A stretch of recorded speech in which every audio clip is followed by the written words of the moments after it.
Cone River est une réserve à une journée de route de St. John's. Elle est entièrement peuplée et administrée par les Mi'kmaq. Sur ce territoire, toutes les personnes partagent la même histoire. Une histoire qui aujourd'hui les unit.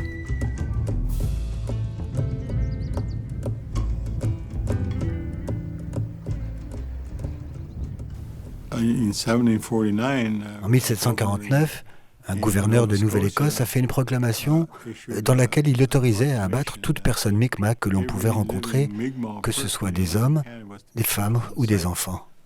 La première année, pour chaque Mi'kmaq tué, la récompense était de 10 livres. Je ne sais pas vraiment combien ça représente actuellement, mais pour les années 1700, ça devait être beaucoup d'argent. L'année suivante, c'était 15 livres. Et la troisième année, on parlait de 20 livres pour chaque scalp de Mi'kmaq.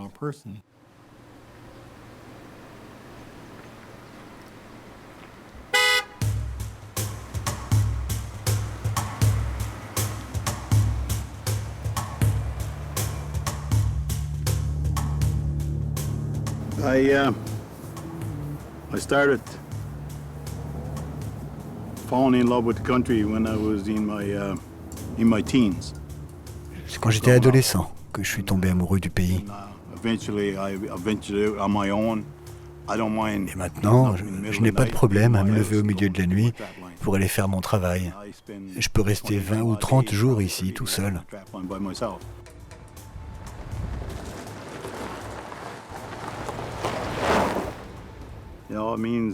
J'ai l'impression d'être un peu comme à la maison. Quand je sors de chez moi, en fait, c'est comme si j'étais encore chez moi. Dans la forêt, je me sens chez moi. Je suis très fier de marcher sur ma terre.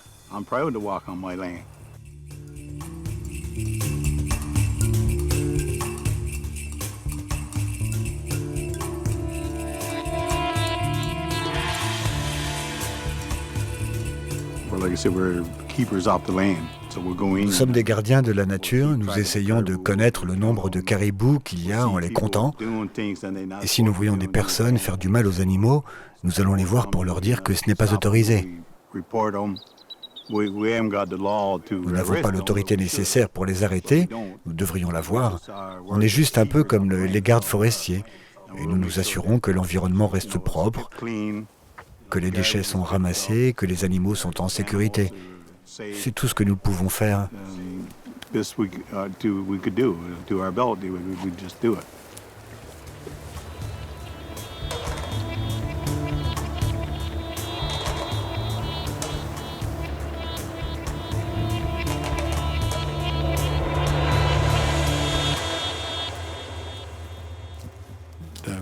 En 1870, le gouvernement britannique a mis en place une réserve ici.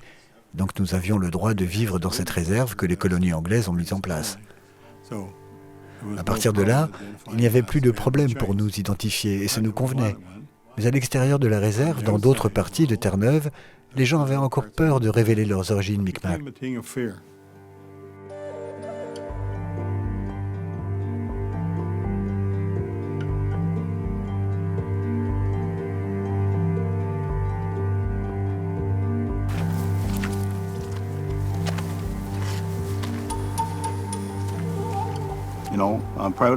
Je suis très fier de l'appeler ma terre, mais je dois demander la permission pour aller chasser un élan. Mes grands-parents et mes ancêtres n'avaient pas à le faire. Moi, si je me fais attraper en train de tuer un élan, on pourrait m'accuser de braconnage. Pourtant, en tant que Mi'kmaq, je ne pense pas que ce soit du braconnage. Je cherche juste à trouver de la nourriture pour ma famille.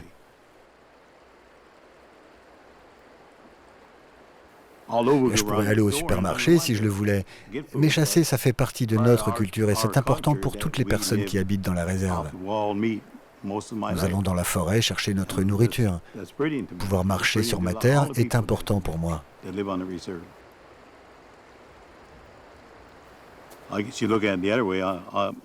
C'est vrai. Je vous dis que j'aime cette terre et pourtant j'y tue des animaux.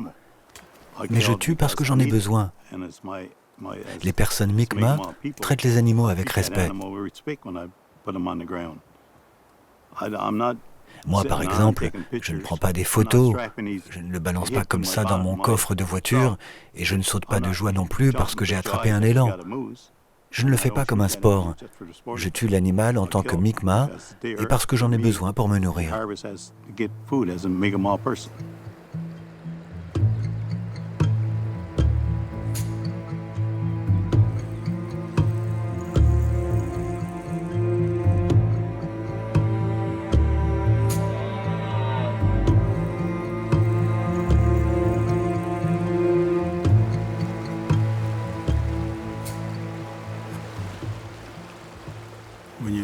Quand vous regardez l'endroit magnifique dans lequel nous vivons et que vous remontez en arrière de 200 ans, il faut vous imaginer que cet endroit était un supermarché à ciel ouvert.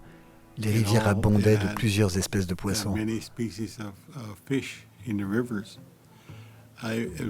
On marchait des jours pour aller chasser des castors et des caribous.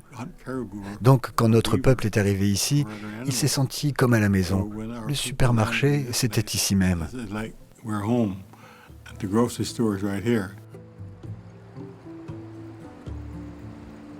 We have no fish. Aujourd'hui, nous n'avons plus de saumon dans nos rivières.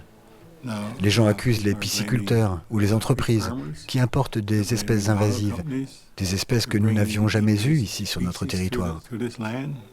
C'est à ce genre de problème qu'on doit faire face tous les jours.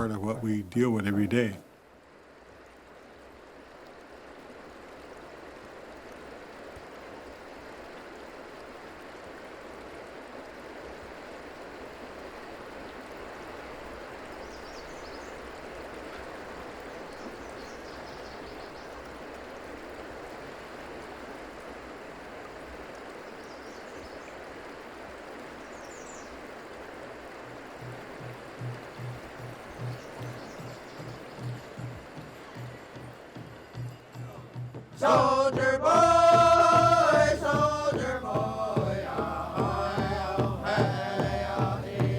against no one, soldier boy. Pick up your flags on the power committee booth.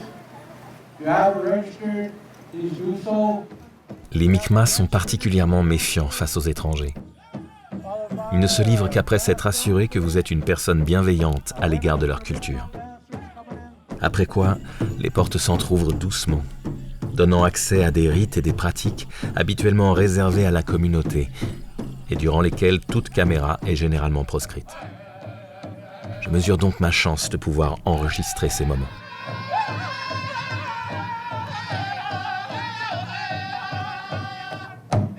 Le powwow est un rassemblement annuel, invitant la population locale à se retrouver pour rendre hommage aux ancêtres.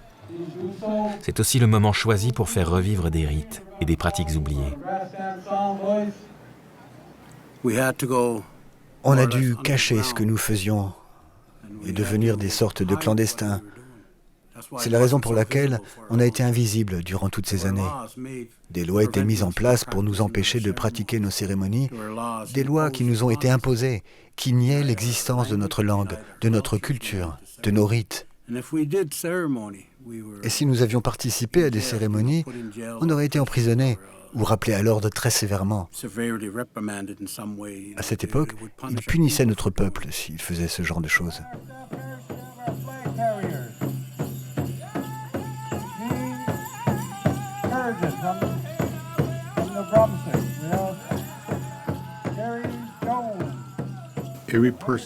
Chaque personne de cette communauté est un membre de ma famille. Je dis souvent aux étrangers, même s'ils ont du mal à comprendre, que j'ai 800 ou même 1000 enfants dont je dois m'occuper.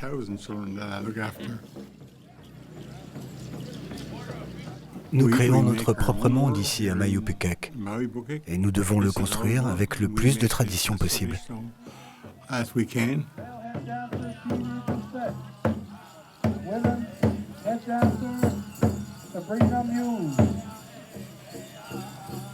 Behind them we have our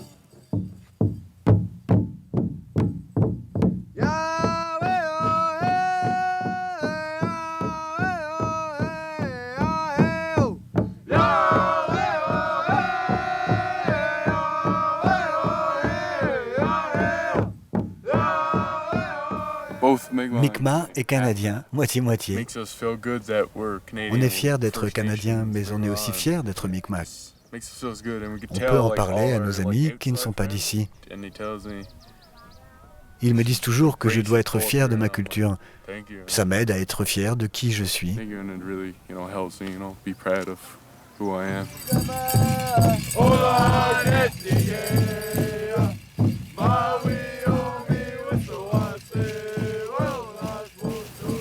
Le powwow a pour but de rassembler les gens et à les amener à regarder ce que l'on fait pour les rendre plus curieux, pour les impressionner aussi.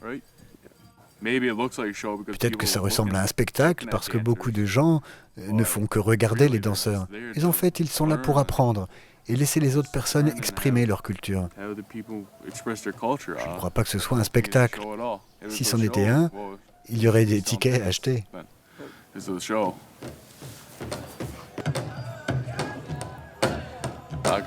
On m'a appris que le tambour, c'est un peu comme le battement du cœur de Dame Nature dans notre culture Micmac. Mais franchement, quand je frappe, je ne ressens rien de spécial. Je le fais juste parce que c'est amusant et que ça donne le sourire aux gens.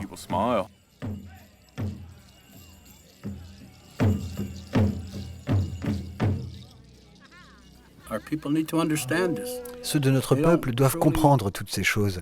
Ils ne pourront pas avoir une conscience d'eux-mêmes s'ils ne comprennent pas d'abord tout ça. Tout ceci, tout ce que ça représente, son lien avec le passé, avec l'histoire, c'est tout ça que notre peuple doit comprendre.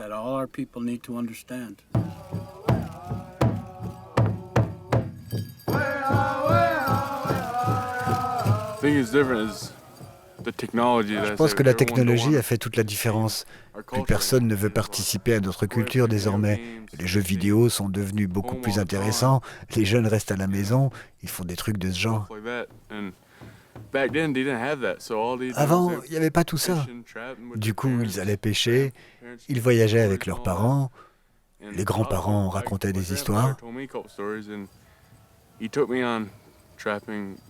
Mon grand-père m'a déjà emmené avec lui pour capturer des animaux. Et quand j'ai grandi, les technologies m'ont plus intéressé.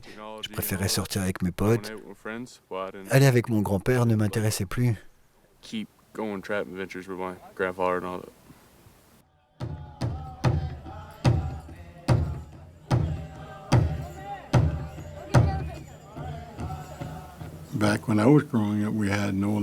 Quand j'étais enfant, nous n'avions pas d'électricité, de télévision ou même de radio.